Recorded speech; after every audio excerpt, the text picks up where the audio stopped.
नमस्कार, news point लेकर हाजिर हूं मैं राजीव। दोस्तों, नरेंद्र मोदी को दोस्ती का झांसा देते देते अमेरिकी राष्ट्रपति डोनाल्ड ट्रंप ने अब अपना असली रंग दिखा दिया है। आज सुबह खबर आई थी कि ट्रंप ने ज्यादा टैरिफ लगाने की धमकी दी है और शाम तक खबर आ गई कि 25% टैरिफ भारत पर डोनाल्ड ट्रंप ने लगा दिया है, जो किसी भी एशियाई देश से सबसे ज्यादा है। और इतना ही नहीं, ये जो नीचे लिखा हुआ है ऑल थिंग्स नॉट गुड, ये जो कैपिटल लेटर में लिखा हुआ है, इसका मतलब है और साफ साफ India will therefore be paying a tariff of 25% plus a penalty for the above। ये जो लिखा हुआ है कि plus a penalty for the above, यानी 25% ये तो लगा ही है, इसके अलावा ऊपर जो बातें लिखी गई हैं कि आपने रशिया से आप ले रहे हैं, एनर्जी खरीद रहे हैं, और इन सब के कारण याद कीजिए आपकी 500% पेनल्टी लगाने की घोषणा पहले ही कर दी थी डोनाल्ड ट्रंप ने। तो क्या 500% पेनल्टी डोनाल्ड ट्रंप भारत के ऊपर लगाएंगे, क्योंकि भारत रशिया से तेल खरीदता है और रशिया को उतना ही नहीं, रशिया से सबसे ज़्यादा जो है वो इक्विपमेंट्स लेता है, वो डिफेंस इक्विपमेंट्स लेता है, डिफेंस। और इसके बारे में इन्होंने पूरी बात लिखी भी है ऊपर, मिलिट्री इक्विपमेंट्स फ्रॉम रशिया लेते हैं आप। ये सारी बातें जो लिखी गई हैं, इसके क्या मायने हैं? ट्रंप ने अपना असली चेहरा और नीयत दोनों दिखा दिए हैं, लेकिन मोदी सरकार किस डर से इस असलियत को स्वीकार नहीं कर रही है, ये बात समझ से परे है। मोदी बार बार राष्ट्र प्रथम का नारा देते हैं, अमेरिका गए तो मागा के साथ मीगा। जी हां, मागा मतलब मेक अमेरिका ग्रेट अगेन। इसमें भी देखिए सबसे लास्ट वर्ड जो लिखा है डोनाल्ड ट्रंप ने, मागा लिखा है। जो सबसे लास्ट वर्ड है, सबसे आखिरी वर्ड मागा लिखा हुआ है राइट साइड में स्क्रीन पे आप देखिए, सबसे नीचे डोनाल्ड ट्रंप के इसमें सबसे नीचे मागा, मेक अमेरिका ग्रेट अगेन। और इसके आगे जब नरेंद्र मोदी गए थे अमेरिका तो उन्होंने कहा था कि मागा की जगह हम मीगा कह रहे हैं, यानी मेक इंडिया ग्रेट अगेन। बहुत अच्छी बात है, तुकबंदी कर दी। जबकि ट्रंप ने अमेरिका में भी मोदी का अपमान किया था और फिर पूरी दुनिया में घूम घूम कर अपमान कर रहे हैं। अपमान कैसे? क्योंकि उन्होंने कहा कि सीज फायर हमने करवाए, और सीज फायर अगर भारत और पाकिस्तान के बीच युद्ध विराम की घोषणा अगर डोनाल्ड ट्रंप ने की और उन्होंने ट्वीट कर यह बात बताई तो पूरी दुनिया ने देखा भी है। राहुल गांधी ने इसीलिए कल संसद में मांग की थी कि मोदी सदन के भीतर कहें कि ट्रंप झूठा है, ट्रंप इज लायर। और लेकिन डोनाल्ड ट्रंप के बारे में क्या नरेंद्र मोदी कह पाए? पहले सुनिए राहुल गांधी को, दो बार आप सुन चुके हैं जानता हूं मैं, लेकिन फिर भी सुनिए, यहां पर आज की इस पूरी चर्चा में बहुत जरूरी है पहली ये बाइट सुनना। Donald Trump has said 29 times 29 times he said, 29 बार उन्होंने बोला कि भैया मैंने सीज फायर करवाया। अच्छा, अगर वो झूठ बोल रहे हैं तो अपने भाषण में यहां प्रधानमंत्री कह दें कि वो झूठ बोल रहे हैं। यहां पे अगर दम है तो यहां पे प्रधानमंत्री बोल दे कि ट्रंप झूठ बोल रहे हैं। If he has the courage, if he has the courage, if he has the courage of Indira Gandhi, yes, let him say here, let him say here that Donald Trump, you're a liar. That you did not make a ceasefire and that we did not lose any planes. Let him say it here. Yes. If he has the courage. 50% भी है इंदिरा गांधी का तो यहां बोल दे। अगर दम है, अगर सचमुच में दम है तो आज शाम यहां प्रधानमंत्री को कह देना चाहिए Donald Trump is a liar, झूठ बोल रहा है डोनाल्ड ट्रंप। लेकिन नरेंद्र मोदी ने ऐसा नहीं किया दोस्तों। कल रात फिर उसके बाद जब नरेंद्र मोदी 2 घंटे का लगभग भाषण दिया नरेंद्र मोदी के भाषण में यह बात बिल्कुल नहीं आई कि डोनाल्ड ट्रंप जो कह रहे हैं वो झूठ कह रहे हैं, गलत कह रहे हैं, सीज फायर डोनाल्ड ट्रंप ने नहीं करवाया, यह बात उन्होंने नहीं कही। कल रात को इसके बाद राहुल गांधी जब नरेंद्र मोदी का भाषण खत्म हुआ तो राहुल गांधी ने फिर इसी बात को दोहराया संसद परिसर में और कहा कि मोदी ने ट्रंप का नाम क्यों नहीं लिया। आइए जरा सुन लेते हैं। इसके बाद जब राहुल गांधी सदन के बाहर निकलते हैं, मीडिया से बात करते हैं, तो उन्होंने क्या कुछ कहा था। उन्होंने उन्होंने क्लियरली नहीं कहा कि ट्रंप झूठ बोल रहे हैं। शायद 29 बार ट्रंप ने बोला है, उसका जवाब नहीं दिया।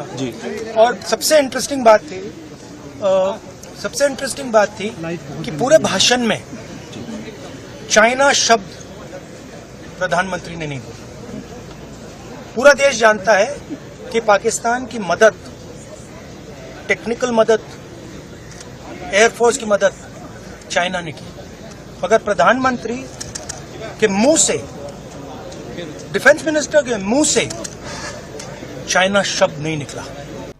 तो सुन रहे थे आप यहां पर राहुल गांधी कल रात जब निकल के आए तो उन्होंने कहा कि एक बार भी इन्होंने ना डोनाल्ड ट्रंप का जिक्र किया, ना ही चाइना शब्द का जिक्र किया। चाइना शब्द लेकर आए मुंह पे। और आज सुबह फिर संसद परिसर में पत्रकारों से राहुल गांधी ने कहा कि मोदी बोल नहीं रहे हैं क्योंकि फिर असलियत सामने आएगी। राहुल गांधी ने सुबह ही बता दिया था कि कैसी ट्रेड डील जो है ट्रंप करेंगे, और शाम होते होते राहुल की बात एक बार फिर सच साबित हो गई। राहुल गांधी की ढेर सारी बातें सच साबित हो रही हैं। आज सुबह सुबह जो बात राहुल गांधी ने कही है संसद परिसर में डोनाल्ड ट्रंप को लेकर, नरेंद्र मोदी को लेकर, वो बात अब जब हम ये कार्यक्रम कर रहे हैं तो उनकी जुबानी सुन लीजिए, राहुल गांधी की जुबानी सुनिए। Prime Minister has not said that Trump is lying. It's obvious what has happened. सबको मालूम है, बोल नहीं पा रहे। That is the reality. Rahul ji बोल क्यों नहीं पा रहे? क्या प्रॉब्लम है? वो बोलिए कि आप लायर हैं, अभी पीएम नहीं बने। नहीं, क्योंकि सच्चाई है ना। अगर पीएम ने बोल दिया तो फिर वो खुल के बोलेगा और वो पूरी सच्चाई रख देगा, तो इसलिए नहीं बोल पाएंगे। और सर बार बार ट्रंप जो है इस बात को कहते हैं, तो आपको लगता है कि हमारा जो स्टैंड है कहीं ना कहीं हल्का पड़ता है भारत का? नहीं, अभी क्या होगा, अभी वो कह रहा है। वो कह क्यों रहा है? क्योंकि वो अपनी ट्रेड डील चाहता है, तो वहां पे दबाएगा इनको। आप देखना कैसी ट्रेड डील बनती है।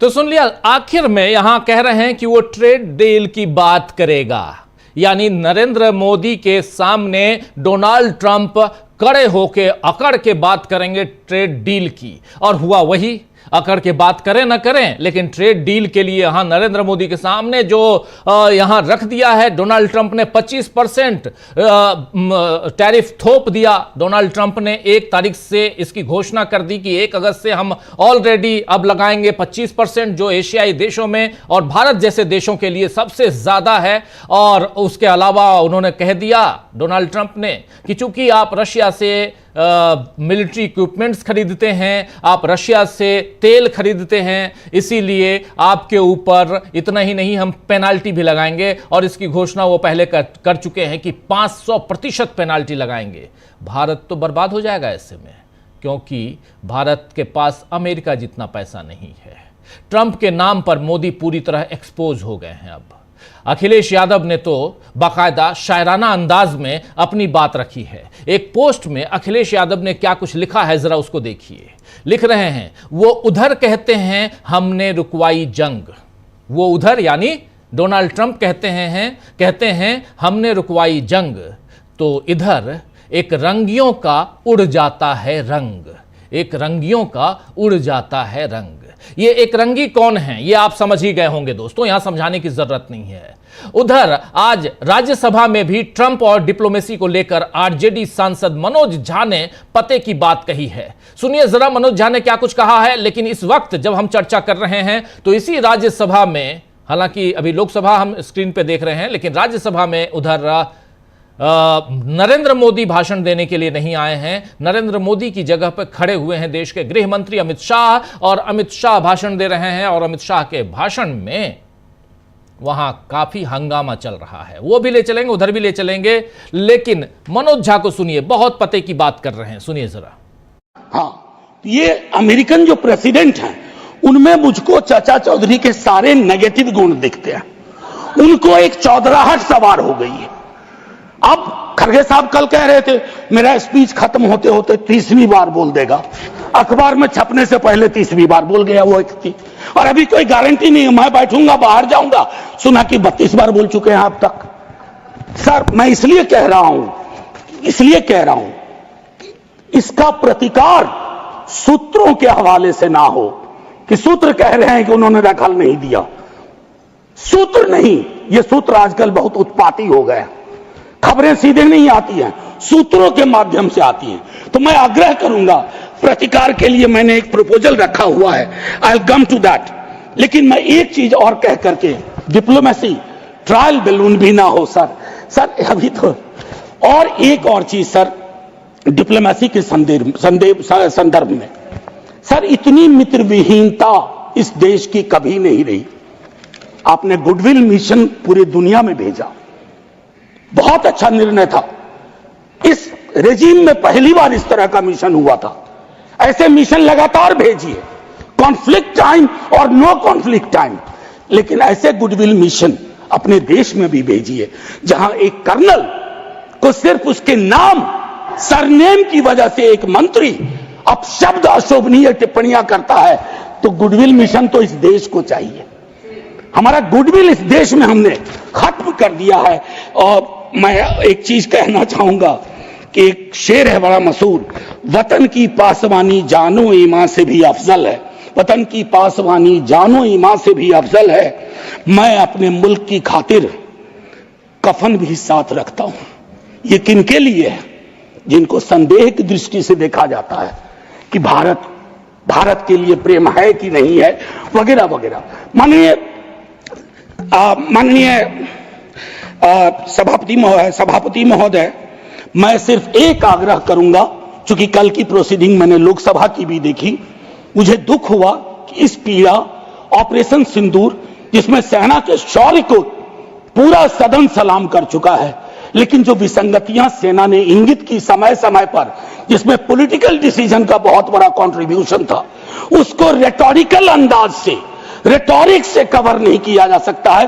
Come clean, come straight, we are with you honourable prime minister, so I propose from this house a resolution, finally a resolution. This house unilaterally condemns the repeated statement of American President Donald Trump and find him the epithet of the greatest liar of the century. Jai Hind sir. Thank you Manoj ji. तो सुन रहे थे आप, यहां मनोज झा ने भी greatest liar of this universe तक यहां कह दिया और कहा कि ये रेजोल्यूशन यहां पर पास होना चाहिए इस हाउस से, यानी अपर हाउस से।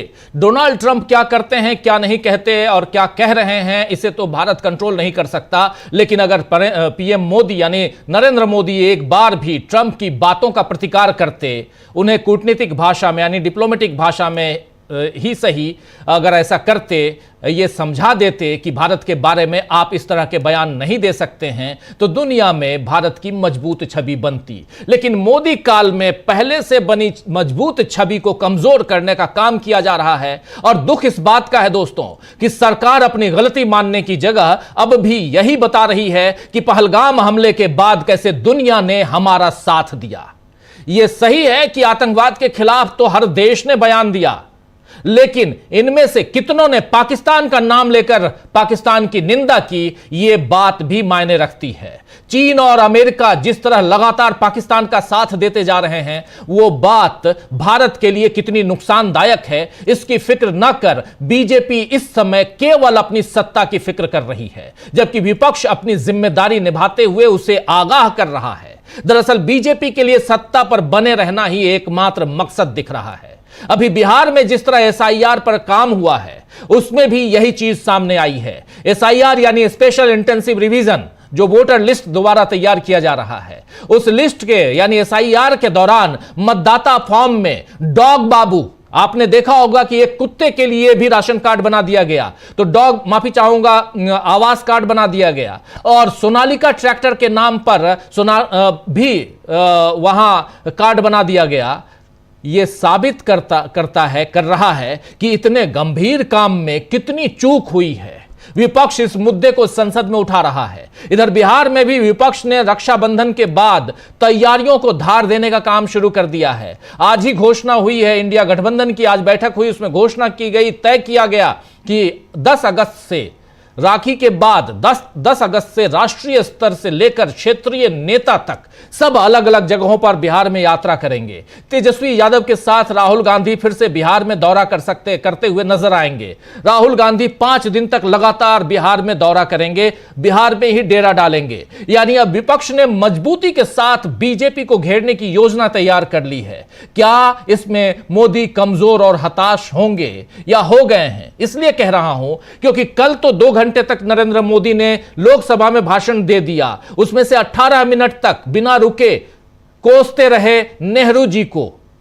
एक बार भी उन्होंने उन लोगों को याद नहीं किया जो 26 लोग मारे गए पहलगाम में, बैसरन घाटी में, उनको श्रद्धांजलि नहीं दी।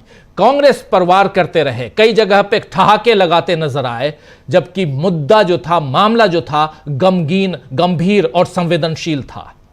लेकिन आज जब उच्च सदन यानी राज्यसभा उनका इंतजार कर रहा था, तो राज्यसभा में वो भाषण देने नहीं पहुंचे, अपनी जगह पर उन्होंने भेज दिया देश के गृह मंत्री अमित शाह को। अमित शाह जब भाषण देने के लिए पहुंचे तो विपक्ष ने वहां नारेबाजी शुरू कर दी। नारेबाजी इसलिए शुरू की क्योंकि डिमांड है विपक्ष का कि नरेंद्र मोदी आए, इस पे चर्चा करें। बात तो यही हुई थी कि नरेंद्र मोदी आएंगे, अपनी बात रखेंगे। आइए जरा एक बानगी देख लेते हैं, वहां विपक्ष में जैसे खड़े हुए देश के गृह मंत्री अमित शाह बोलने के लिए, विपक्ष ने कैसे वहां अपना प्रतिकार अपने ढंग से किया है, जरा देख लेते हैं। चर्चा आगे बढ़ाएंगे, हमारे साथ कुछ वरिष्ठ साथी जुड़े हुए, उनसे भी आपका परिचय करवाऊंगा। लेकिन पहले सीधे चलते हैं लाइव, सीधे क्या कुछ चल रहा है और कैसे शुरुआत में जब आए हैं अमित शाह तो क्या कुछ हुआ है, कैसे प्रतिकार हुआ है, कैसे उनका विरोध हुआ है, देखिए। एक मिनट सुनो भाई, आपकी जो डिमांड है उसी का जवाब दे रहा हूं। माननीय अध्यक्ष जी, पीएम साहब इनकी ऑफिस में ही है, उनको ज्यादा सुनने का शौक है क्या? भाई मेरे से निपट रहा है, काहे को प्रधानमंत्री जी को बुलाओ, और तकलीफ होगी। ये समझते नहीं है साहब।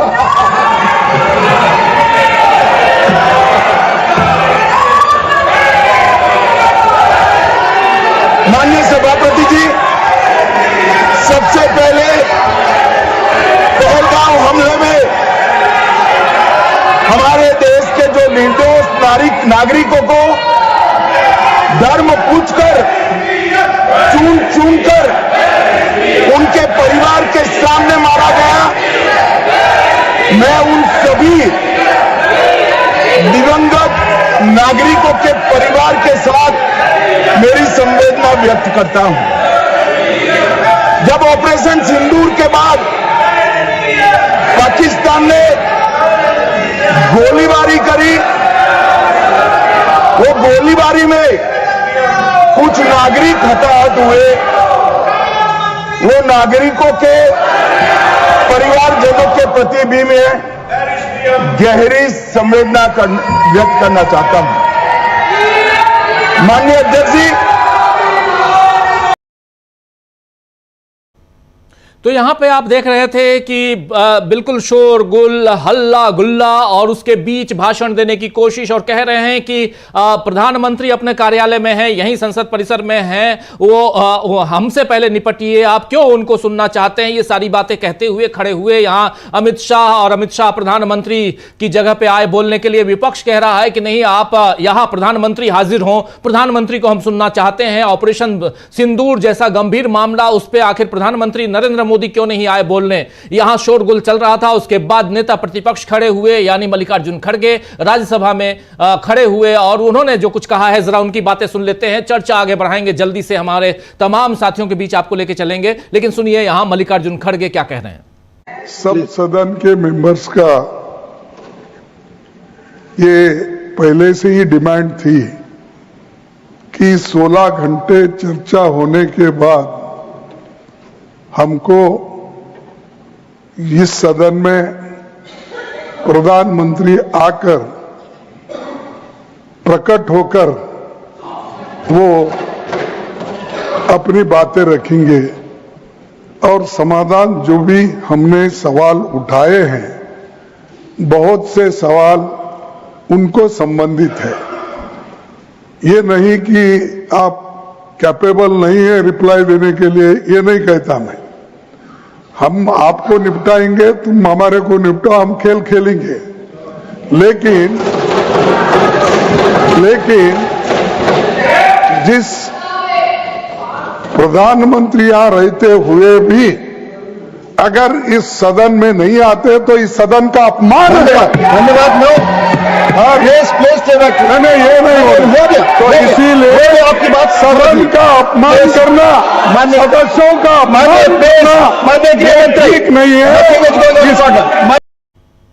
तो सुन लिया आपने, यहां कह रहे हैं एक तरफ मल्लिकार्जुन खड़गे कि यहां रहते हुए नहीं आ रहे हैं, सदस्यों का जो राज्यसभा में सदस्य हैं, सांसद हैं, उनका अपमान है। और यहां जैसे ही ये बात कहते हैं शोरगुल शुरू होता है और आसंदी पर विराजमान उप सभापति, जो कार्यकारी सभापति के रूप में भी अभी विराजमान हैं, यानी और उसके बाद क्या कुछ हुआ आपने देख लिया। हरिवंश जी जो बात कह रहे थे, उसके बाद वो खड़े करते हैं दूसरे साइड से अमित शाह को। इसके बाद कांग्रेस ट्वीट करती है।